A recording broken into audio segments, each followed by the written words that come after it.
Sentido Económico 2025. Muy buenos días a quienes se incorporan a la escucha de este espacio de Sentido Económico que en este momento está siendo transmitido en vivo a través de Radio Show de aquí de Oberá, la 100.5.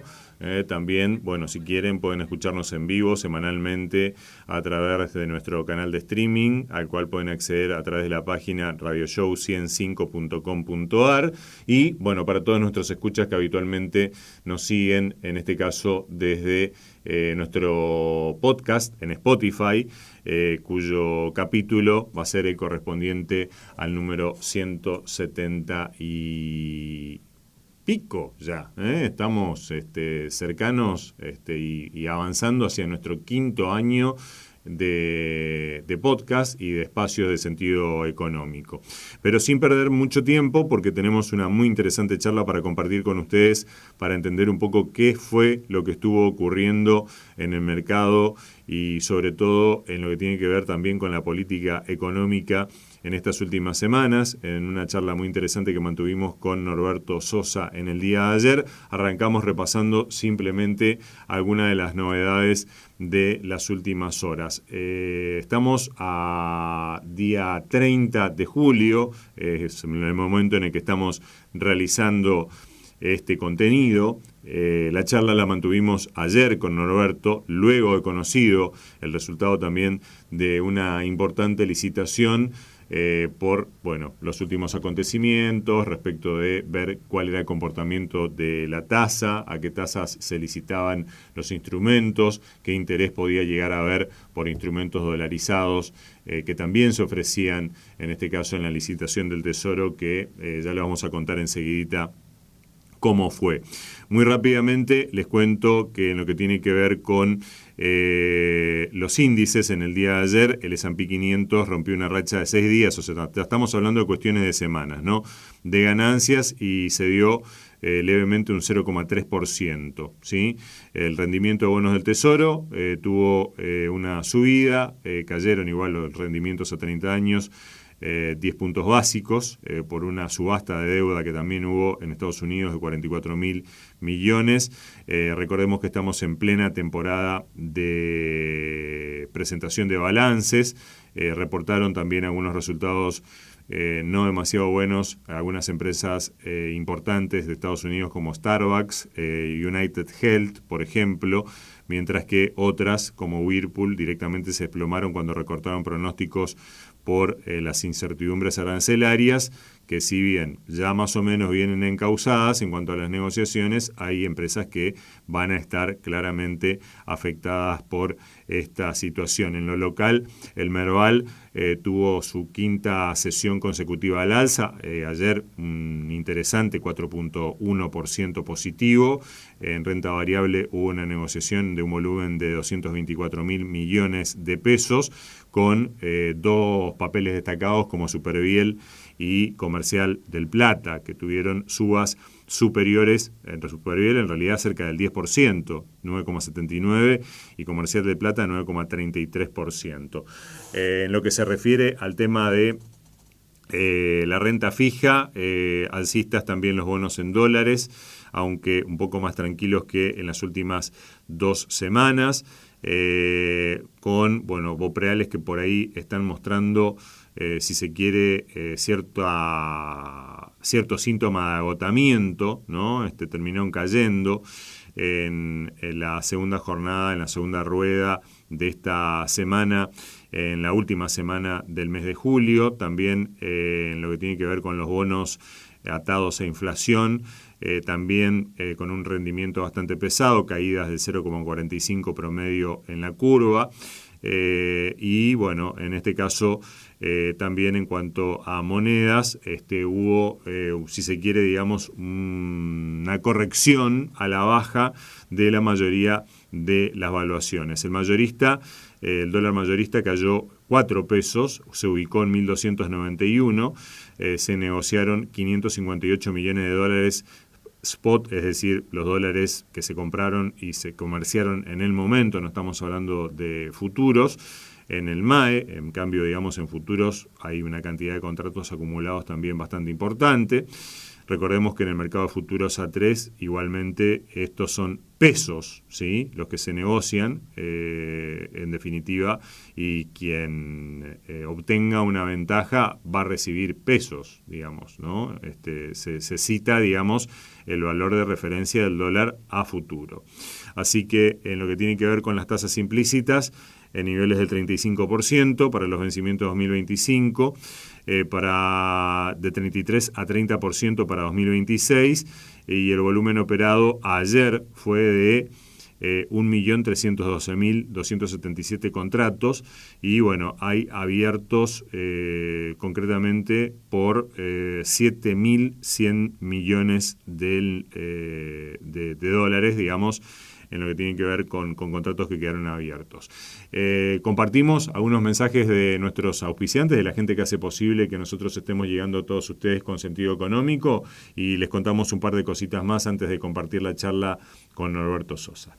Net Finance acompaña el crecimiento de las inversiones personales y el financiamiento PYME, optimizando sus flujos de caja desde el litoral y con presencia en todo el país. Net Finance, agente asesor global de inversión, matrícula CNB 1159, empresa líder en el mercado financiero, brindando soluciones de financiamiento a individuos y empresas. IEB, agente de liquidación y compensación y agente de negociación integral, matrícula CNB 246. Si bien ustedes ya van a escuchar parte de esta información citada en la charla con Norberto Sosa, les cuento cómo terminó la licitación cuyo resultado dio a conocer en el día de ayer la Secretaría de Finanzas. Se adjudicaron 9 billones de pesos, 9 billones de pesos, 9,023 en realidad. Se estaban venciendo, se estaba tratando de rolear 11,8 billones de pesos en la licitación del día de ayer, y se recibieron ofertas por 9,4 billones de pesos. Es un roleo sobre los vencimientos del día de ayer del 76,34%. Y acá va a ser muy interesante que ustedes escuchen lo que nos va a contar Norberto en la charla, porque ahí ustedes van a terminar de entender por qué no se, por ponerlo, digamos, en un término tal vez demasiado corriente, no se terminó de levantar completo el muerto, digamos, de los vencimientos del día de ayer. Esto tiene que ver concretamente también con el tema de la liquidez existente en el mercado y de una explicación que también cita Norberto, al que entrevistamos, y ustedes van a escuchar la nota ahora enseguidita, que había dado, si no me equivoco, a comienzos de la semana o la semana pasada, el titular del Banco Central de la República Argentina, Santiago Auxili, con respecto a esta discusión, que inclusive le preguntamos también nosotros a Norberto, sobre el tema del fin de las LEFIs, ¿sí?, que hizo que queden sueltos, por decirlo de alguna manera, en el sistema, mucha cantidad de pesos, mucha liquidez, que no sabía a dónde ir a parar, ¿no? Por eso, bueno, se desbalancearon las tasas de las cauciones a un día, las cauciones bursátiles, hubo muy buenas oportunidades ahí, porque la gente en definitiva no sabía a dónde poner la plata, a dónde ubicar su excedente de liquidez, que era antes, con la existencia de esas letras, de esas LEFIs, tomado por el Banco Central diariamente de los bancos, ¿no? Así que bueno, es interesante realmente cómo lo cuenta Norberto todo eso también. En lo que se refiere a la licitación del día de ayer, los papeles que tienen vencimiento, LECAPS y BONCAPS, al 15 de agosto de 2025, se licitaron 3,7 billones de pesos, en este caso billones, a 4,28% de tasa efectiva mensual y tasa interna de retorno definitiva, la anual, 65,33%. Ese es el mayor porcentaje y el interés más elevado, porque a medida que vamos avanzando en cuanto a la duración de los bonos, nos vamos a encontrar con que los rendimientos cada vez son más bajos. Para el 29 de agosto, fíjense ustedes, ya estamos hablando de simplemente una diferencia de 15 días menos se licitaron 2,5 casi billones de pesos a 4,02 de tasa efectiva mensual, 60,54 de TIREA, sería la anual. En este caso, para septiembre, para mediados de septiembre, 1,4 billones a 3,75 de tasa mensual, 55,47 anual. Para el 30 de septiembre, 0,428, ya una cifra muy, muy inferior, una preferencia muy, muy grande por instrumentos previos a las elecciones, si estamos viendo bien y leyendo correctamente, a 3,51 de tasa mensual y 51,26 de anual. Los del 17 de octubre, a 0,200, mejor dicho, en una oferta o una licitación finalmente de 0,274 billones a 3,5 de tasa mensual, 51,21 de tasa anual. Para el 31 de octubre, 0,550 billones a 3,55, hay un pequeño repunte mensual, y 51,9 de anual. Y bueno, Bonsers a al 30 de, en este caso octubre también, 0,117 billones a una tasa anual de 16,24. Y bueno, y acá una muestra esto del famoso tema de la apetencia por los dólares, ¿no? Porque se licitaron, se declararon desiertas 3 letras dólar linked a agosto, septiembre y octubre. Fueron declaradas desiertas directamente, con vencimientos para agosto, finales de septiembre y finales de octubre.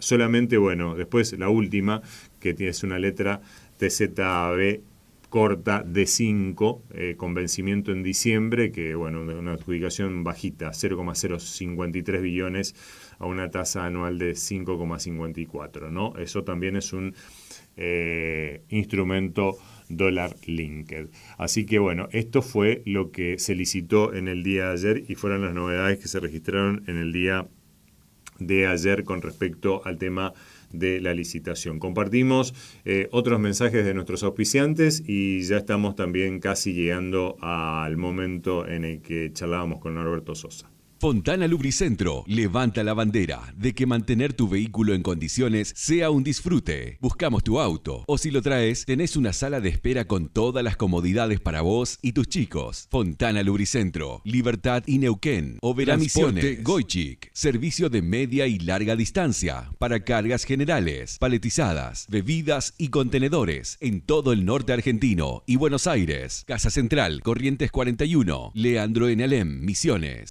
Y sin más demora, bueno, escuchamos un poco también a alguien que de estas cuestiones del mercado y financieras sabe muchísimo, como Norberto Sosa, director de IEB. Y bueno, para no dar más vueltas con las presentaciones, porque la hacemos justamente antes de la charla, pasamos a la charla con sentido de esta semana. Sentido Económico 2025. En esta semana volvemos a tener el gusto de recibir a un amigo de este espacio. Me permito, y le pido permiso para decirlo así, a Norberto Sosa, que es director de IEB, que bueno, tiene un extensísimo currículum. Ustedes lo conocen bastante bien ya, es creo que la cuarta o quinta vez que lo tenemos por acá. Nunca dijimos algunas cosas de su currículum, por ejemplo, que es miembro de la Comisión de Productos y Mercados de la Cámara de Agentes de Negociación y de la Comisión de Inversiones de la Cámara de Fondos Comunes de Inversión, además de su extensa trayectoria en Raymond James Argentina, actualmente en IEB, bueno, y sus estudios en los Estados Unidos. Así que bueno, Norberto, un enorme gusto recibirte nuevamente y muchas gracias por tu tiempo, que sabemos que es escaso. ¿Cómo va? Bueno, Alejandro, siempre un placer participar en tu espacio y bueno, con tus oyentes. Muchas gracias. Y de Seba también, porque volvió Seba este año. Sí, me dijo Seba, claro, así que me alegro mucho. En esta oportunidad no lo vamos a tener participando, pero mañana en vivo ya, porque esto lo estamos grabando el día martes 29 de julio de 2025. Le digo esto a propósito también, porque hace un ratito pasaron algunas cosas, se dieron a conocer algunas informaciones respecto de las licitaciones, sobre las cuales un poquitito vamos a hablar también, Norberto.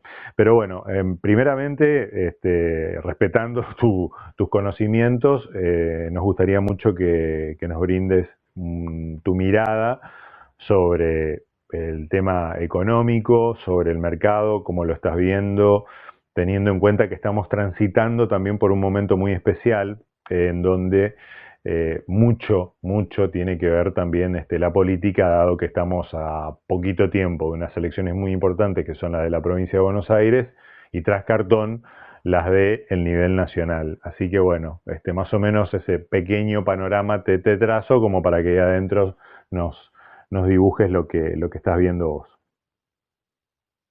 Mira, Alejandro, normalmente cuando eh, a nivel de nuestro comité interno, como cuando hacemos presentaciones para nuestros clientes o nos invitan a hacer presentaciones de actualización de la macro argentina en determinados ámbitos, eh, lo que suelo hacer en primer lugar, dado que el principal ancla de esta política o de este programa económico es el fiscal, es hacer una revisión sobre el funcionamiento del ancla fiscal, ¿no? Ujú. Te presento títulos y después Lo desarrollamos lo que desarrollamos, te interesa. perfecto.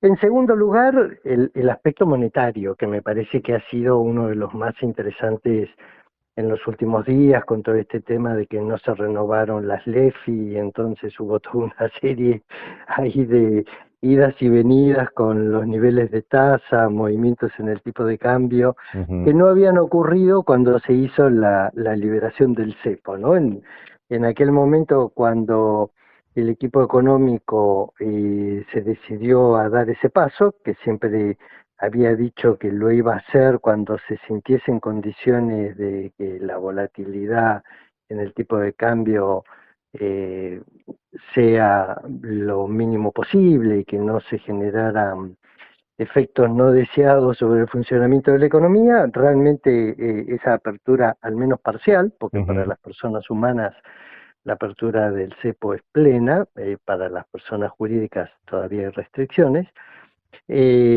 fluyó muy bien y esta finalización de las LEFI generó algunos ruidos.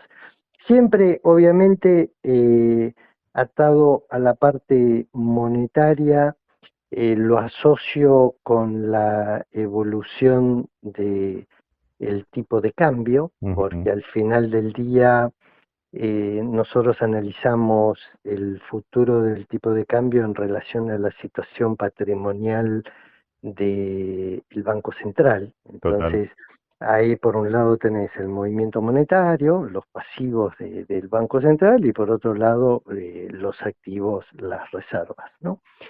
Eh, Obviamente los temas de inflación.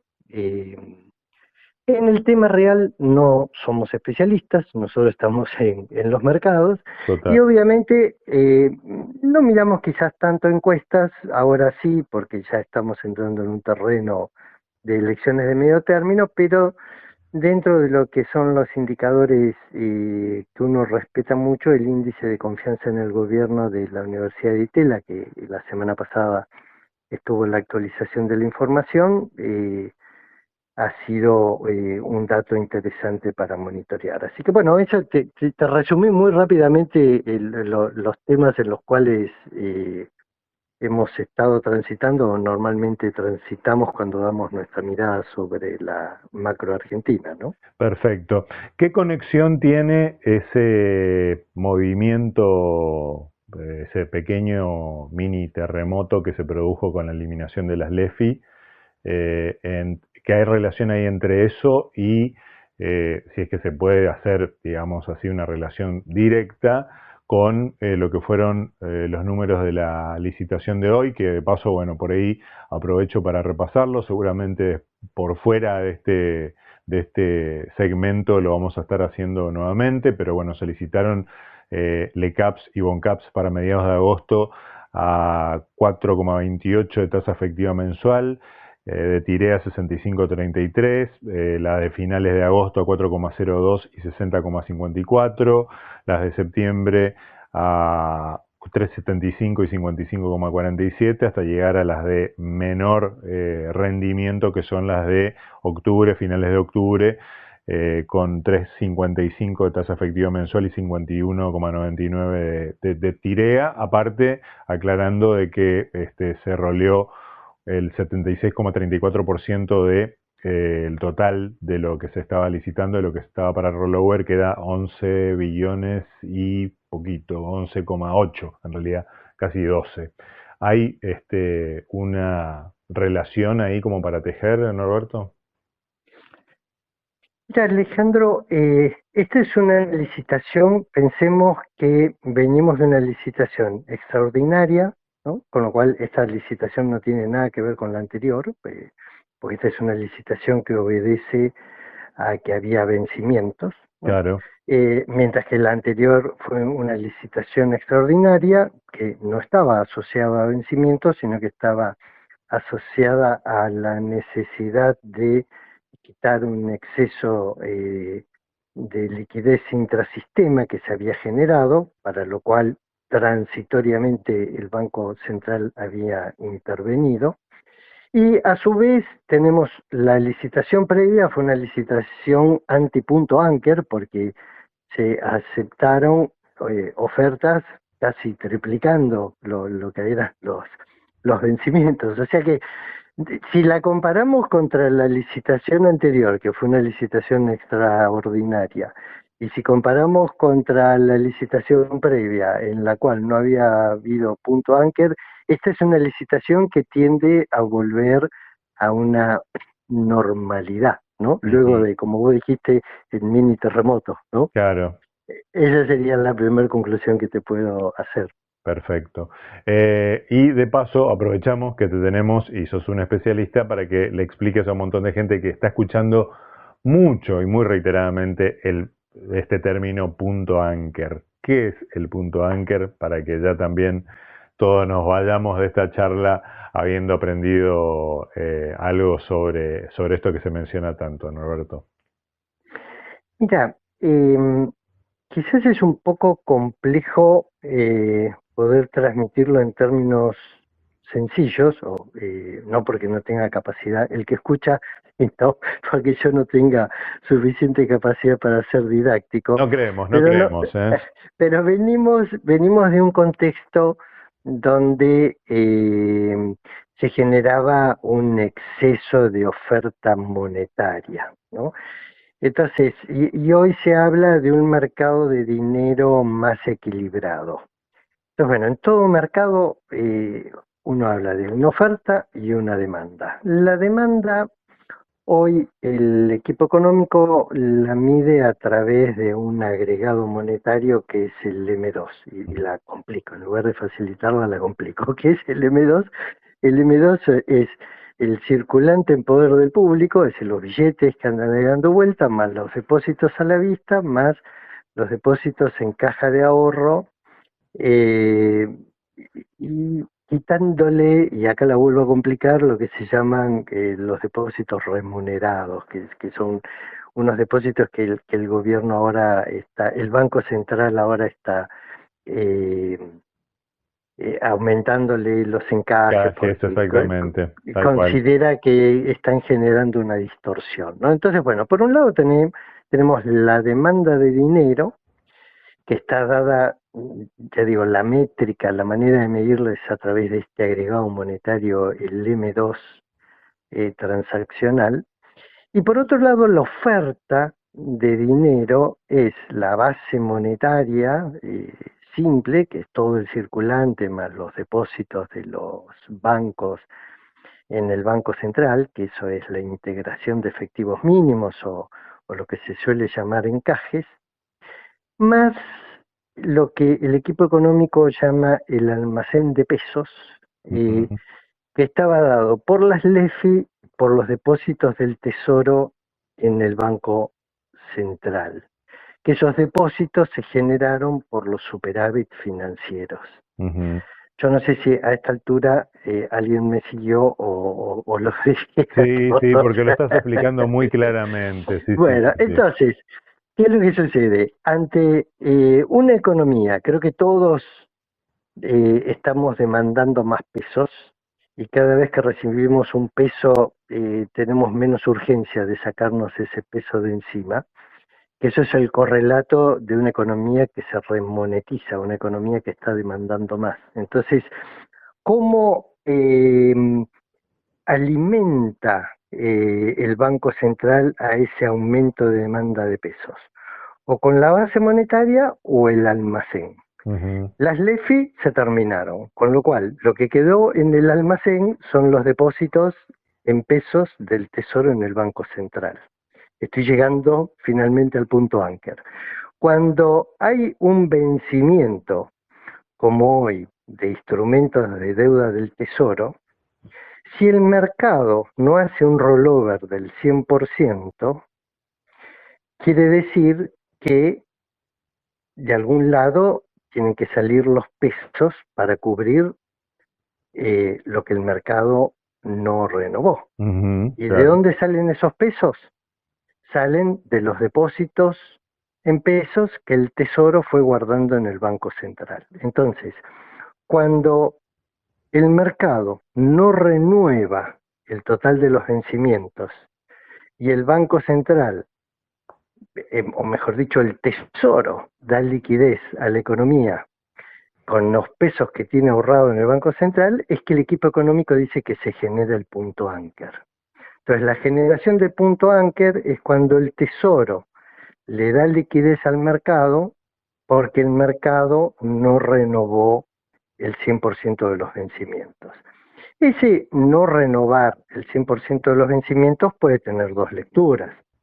Una lectura es que el mercado no está queriendo tener bonos del Tesoro, o que el mercado está medio con la lengua afuera con la liquidez y que necesita liquidez. Ujú. Y entonces justamente esa liquidez es la que da el Tesoro a través de los pesos que tiene guardado en el Banco Central. Claro. No sé, Alejandro, si nos acercamos a una explicación más o Perfectamente. menos Sí, entendible. totalmente, porque bueno, en definitiva es un objetivo. El punto Anker es un objetivo, en definitiva. Y en definitiva, tal cual, es un objetivo de ir calibrando la liquidez en un contexto donde uno ve que no solo a través del M2, sino que a través de lo que algunos llaman el M0, el circulante en poder del público, si todos los agregados monetarios están marcando un crecimiento, y tanto en términos nominales como en términos reales, Ujú. comparado con la inflación, ¿no? Entonces, cuando vos tenés un contexto eh, de una licitación como la de hoy, donde no se renovó el 100%, no es porque el mercado tenga miedo a querer tener instrumentos del Tesoro, sino porque necesita liquidez y estás certificando esa necesidad por el aumento de los agregados monetarios, ¿no? Entonces, Totalmente. todo ese clima, toda esa situación es lo que de alguna manera el equipo económico sintetiza como se generó el punto Anker. Ahora, esto que ocurrió con las LEFI, ¿fue un error no forzado o vos entendés que era algo que estaba dentro del listado, en el orden de objetivos y era lo próximo a hacerse? ¿O hubo algún apuro para poder lograr la eliminación de esas letras? Bueno, viste que en un streaming donde participó el mismo presidente del Banco Central, Santiago Bausili, él explicó que era un escenario posible, ¿no? Había varios escenarios y bueno, podía darse el escenario traumático, no traumático, el escenario más desordenado, por eso es que ellos estaban ahí atentos como para tener el matafuego a mano, Claro, tal como cual. para salir a mitigar, ¿no? Yo te lo planteo, Alejandro, en el siguiente sentido. Por un lado, lo que hemos visto tanto el año pasado como este es todo lo que yo te venía comentando recién. Ujú. Cómo cómo el central fue logrando ir equilibrando el mercado de pesos. Es decir, que haya un aumento en la monetización que prácticamente hoy es similar a el tamaño de la base monetaria empleada, que la base monetaria empleada es la base monetaria simple más lo que comentaba recién, los Ujú, depósitos en pesos. sí. Entonces, yo me animo a plantearte desde ese punto de vista que el mercado, el Banco Central ha logrado equilibrar o estamos en una situación bastante bien equilibrada en lo que hace al mercado de pesos. El paso siguiente fue que dentro del sistema financiero, el sistema administre su propia liquidez. Yo te cuento, en mi primer trabajo de economista hace muchos años en una consultora, Sí.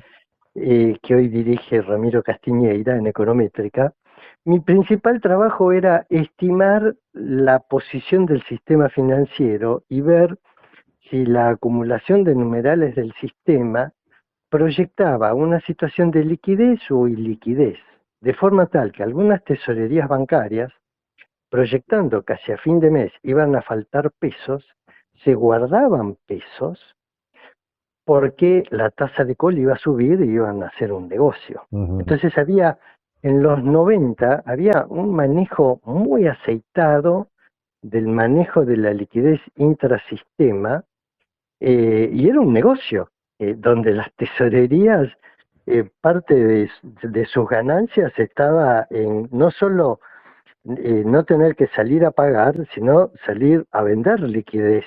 totalmente. Luego, el Banco Central de aquel momento, para sacarle un poco de volatilidad al mercado, en lugar de trabajar en posiciones de 30 días, fueron trabajando en posiciones más promedio.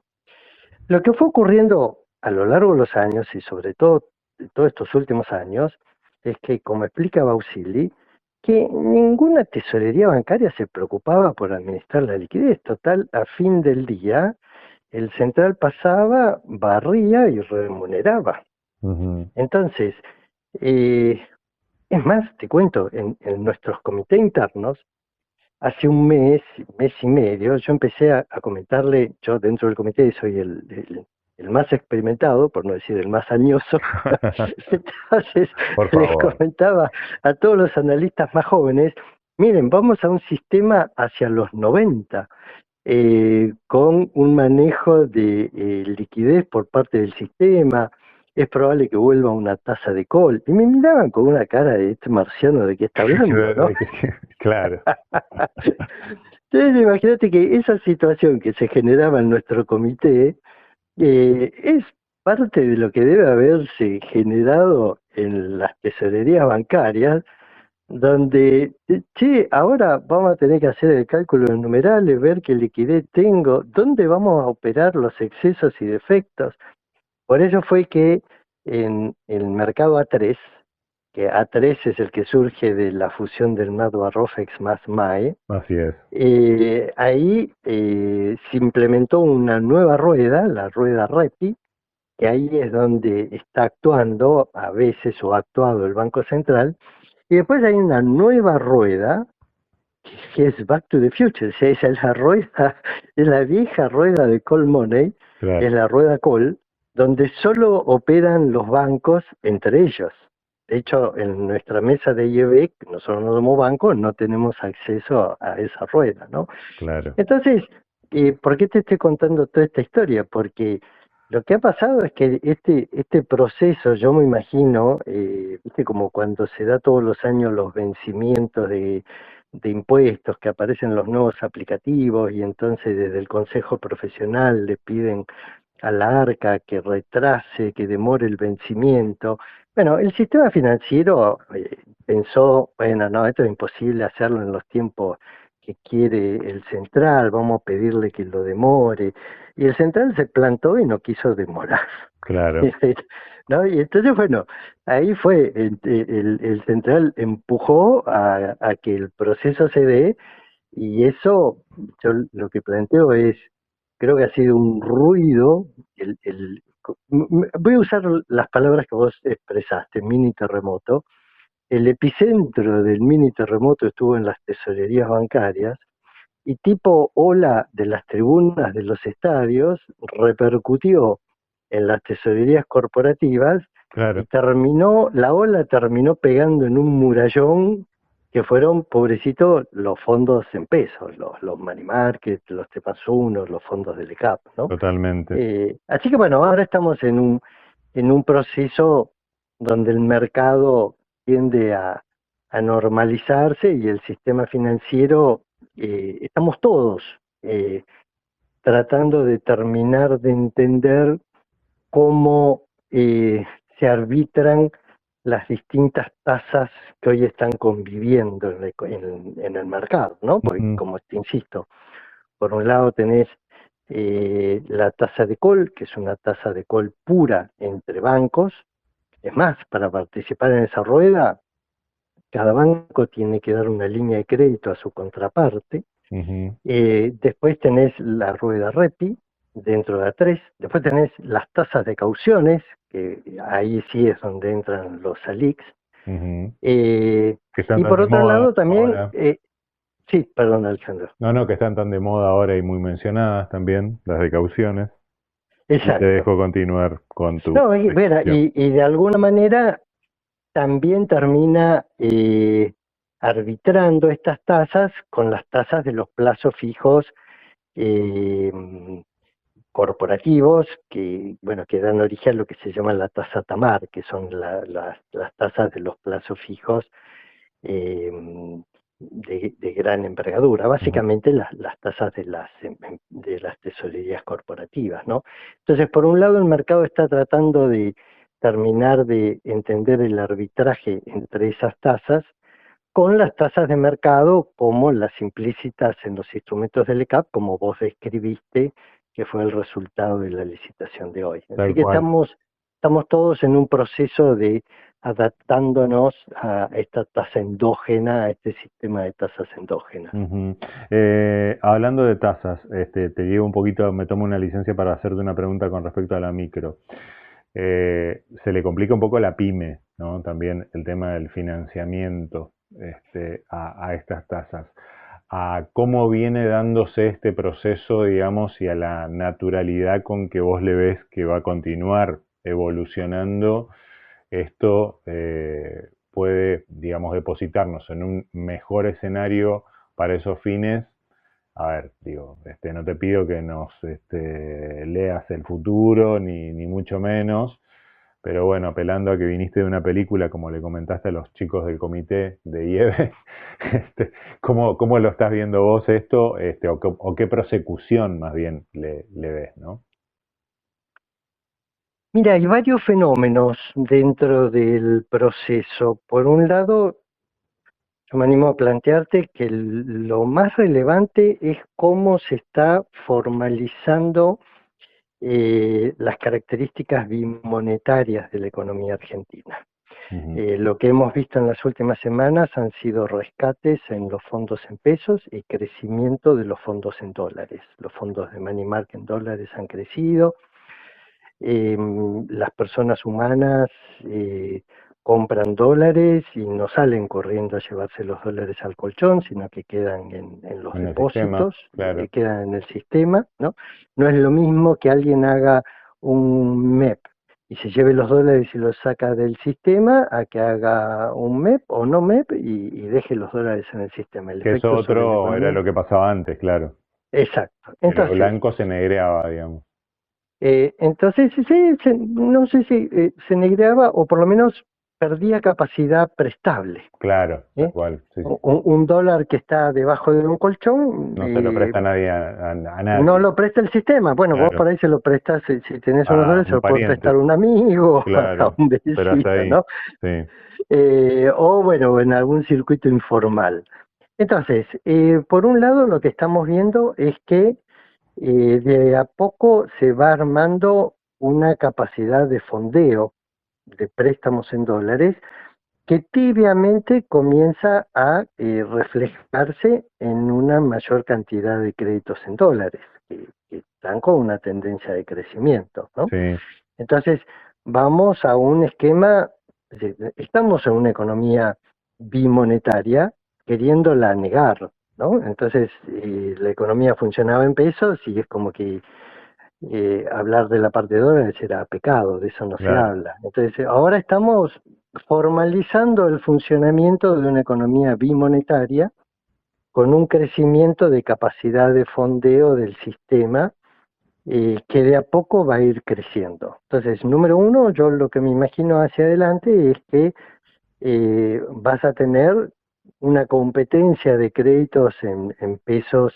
y en dólares, y donde en la medida que las personas, los comerciantes, se sientan en condiciones eh, de endeudarse en dólares, que no tengan miedo a endeudarse en dólares, va a ir generándose un mayor crecimiento de los depósitos. Pensemos, este es un punto que te quiero plantear. Ujú. Otro punto que te quiero plantear es, había un sistema bobo, donde había tesorerías que dado el cepo, tenían totalmente limitado a quién podían prestar y a quién no podían prestar. Entonces se generó, así como había tesorerías bancarias que no se preocupaban por calcular los numerales, porque total al final del día el central barría y remuneraba, Claro. eh, tenías empresas que salían a pedir préstamos con pagaré o con ONs y que al final del día no sabías bien su capacidad prestable, porque cuando le vencía su documento de deuda, a alguien le sobraba liquidez para volverlo a financiar. Claro. Este proceso de normalización del exceso de liquidez ha generado casos como el de los Grobo y otros más, que van llevando a que el sistema entienda que no le puede prestar a cualquiera. Ujú. Entonces, Selectivo. hay que ser más selectivo, hay que profesionalizar los departamentos de crédito, bueno, y eso puede poner, en el corto plazo, te puede generar eh, un cierto freno en a quién le das préstamo y quién no le das préstamo, ¿no? Ujú. Por otro, y es más, los sistemas son perversos, porque por un lado prestás a quien no deberías prestarle y resulta que después considerás que son todos leprosos No le prestas a nadie. exactamente, y terminás ahorcando a alguien que de pronto tiene un negocio robusto en el corto plazo, pero que le generas un problema de liquidez de corto. Ujú. Entonces, tenés ese proceso vigente. Después tenés otro tema, habrás leído, habrás escuchado, que hubo cierta morosidad en tarjetas Le está de subiendo, crédito, tal en cual. préstamos personales, ¿no? Y ahí, eh, hace poco en el evento del Institute for International Finance que se hizo en el marco de el salón de reuniones de Banco Galicia, cuando se planteó este tema, el gerente general de tanto de Banco Galicia como Superville que estaban presentes, lo que plantearon es que ellos están trabajando sobre ese tema y entienden que lo que ha pasado es que tenés el consumidor que venía con el rezago de que se endeudaba, si le daban crédito, total, la inflación te Se lo licúa la licuaba. cuota. Claro.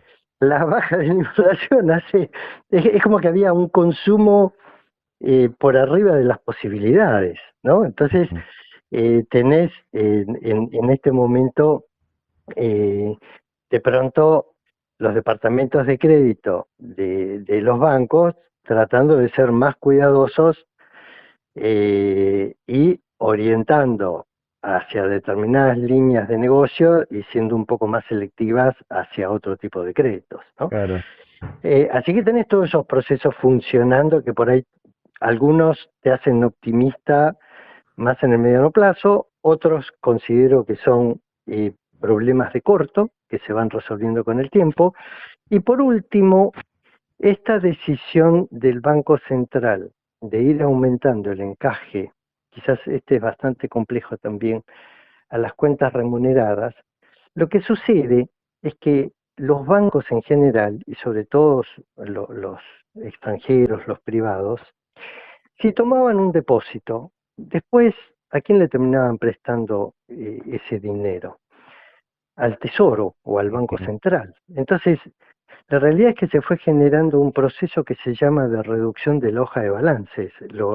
Las tesorerías no querían tomar plazos fijos y pasaban cuando venía un cliente más grande fuera el depósito y que se sentía, dice, bueno, ahora voy a poder pelear la tasa, y en el banco decían, mira, te tengo que pagar menos de lo que te pagaba antes, pero si Claro, querés te ofrezco un fondo de money market que te ofrece una tasa parecida y tenés buena liquidez, ¿no? Entonces, ya sea por una decisión de reducción de hoja de balance de los bancos, hubo un trasvasamiento de la liquidez hacia los fondos de money market. Ahora, esos fondos de money market, y perdón si soy demasiado técnico, o por ejemplo, todos los que usan Mercado Pago, el Mercado Pago detrás de un totalmente. money Cualquiera de market. las billeteras virtuales y fintech, Exactamente. ¿En qué totalmente. invierten? Hacen cascadas de plazo fijo, hacen cauciones e invierten en estas cuentas remuneradas de los bancos. Con un nivel de encaje menor al bancario, hasta hace poquito. Menor al de una caja de ahorro de un mortal común, ¿no? Claro, Entonces, eh, esto lleva a que el banco, cuando cuando comienza a darse cuenta que ya se le termina el negocio de prestarle al tesoro, porque el tesoro, fíjate, está, volviendo a lo que hablábamos antes, te está generando punto anker. ujú, En el gobierno anterior necesitabas renovar el 120 o el 130% de lo que te vencía, porque si no había default, ¿no? En cambio ahora el tesoro te dice, mira, hasta acá me alcanza, perfecto, yo ya tenía superávit guardado, así que ahora el resto de la plata prestásela a un privado. Tenés, en lugar de lo que se llama, en lugar de un efecto crowding out, que el sector público deja sin crédito al sector privado, es al revés, ¿no? ujú, Entonces, en este proceso de querer dar crédito al sector privado, lo que le ocurre al sistema financiero es que tiene un fondeo de muy corto plazo, porque buena parte de ese fondeo son las cuentas remuneradas. Entonces, totalmente. lo que necesita el sistema es ir buscando un fondeo más largo y que las tesorerías corporativas, en lugar de tener tanto dinero aplicado a fondos de money market, vayan más a cascadas de plazo fijo, y de esa manera, en la medida que el sistema eh, vaya teniendo un fondeo de más largo plazo, ahí va a estar en condiciones de mejorar, de reducir el spread interbancario, ¿no? Claro.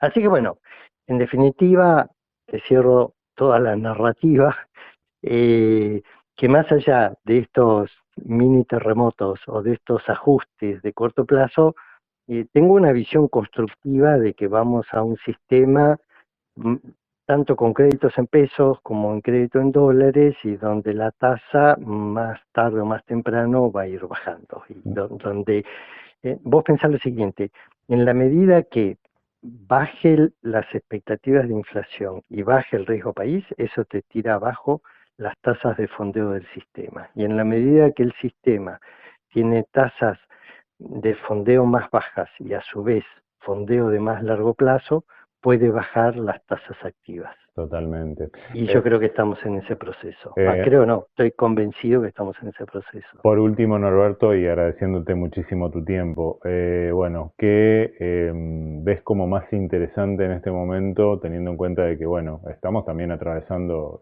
este momento de turbulencia interna en renta, a la renta fija, a la renta variable, así, algo muy, muy cortito para no seguir consumiéndote tanto tiempo? Y bueno, cómo nos vino pegando así también en lo que puedas sintetizar lo que estuvo pasando a nivel internacional, que bueno, por suerte parece que ahora está amainando un poco el huracán Trump también y los aranceles. Sí, mira, para no extender el desarrollo, yo diría que en este momento el futuro de la Argentina y de sus variables financieras depende más de temas propios, de temas endógenos, que de temas internacionales. Yo me animaría a plantearte en una descripción de escenarios de la Argentina el contexto internacional como neutral, ni es un viento en contra ni es un viento a favor, es más bien neutral. Eh, Estamos dependiendo más de los temas locales, ¿no? Y en lo que corresponde a los temas locales, obviamente estamos transitando una elección de medio término, donde uno de los temas centrales que el mercado está mirando es con cuántos diputados termina el bloque oficialista, de forma tal que a la hora después tener que defender un veto, no tenga que salir a buscar 87 héroes, sino que ya tenga el equipo propio formado, ¿no? Entonces, ahí un tema a mirar es si el bloque oficialista logra por lo menos 90 miembros en la Cámara de Diputados Nacional, ¿no? Ujú. Más allá de los detalles de cómo se den las elecciones de septiembre y de octubre. No obstante, el mercado en general entró hace algunos días, luego que se supo que el Fondo Monetario a nivel del staff ya ha dado el ok al desembolso de los 2.000 millones, empezó en lo que se suele llamar un modo de trade electoral. Y fíjate que hace algunos días que vienen recuperando el precio de las acciones que habían estado bastante golpeadas durante buena parte de este año, han empezado a recuperar y algo ha bajado el riesgo país, ¿no? Entonces, en ese contexto, nosotros, luego de haber tenido un año muy defensivo en acciones, venimos de 2 años demasiado buenos en el Claro, rendimiento totalmente, de por las supuesto. acciones argentinas, y entonces hemos sido bastante cautos en la recomendación de acciones y nuestro responsable del equipo de research y en particular el equipo que analiza acciones ha venido recomendando cartera defensiva, ponderando más que nada las acciones del sector energético y minimizando el posicionamiento en bancos. Claro. A partir de esta semana hemos cambiado, es decir, fines de la semana pasada, hemos cambiado a modo trade electoral, aumentando el posicionamiento en bancos y reduciendo el posicionamiento en energéticas, no porque no nos gusten las energéticas, sino porque consideramos que las que fueron más castigadas fueron las acciones de los bancos, Y ¿no? tienen más posibilidad de recupero, claro. Exactamente, así que bueno, siendo muy sintético, diría que uno de los temas que en nuestras ideas de inversión que hemos modificado en estos últimos días fue esto, ¿no? Ser más constructivos en la recomendación de tendencias de acciones y este cambio sectorial que te comento. Norberto Sosa, director de IEB, siempre es un gusto charlar contigo y muchas gracias por tu tiempo. Bueno, muchas gracias por convocarme a tu espacio y bueno, por el aguante de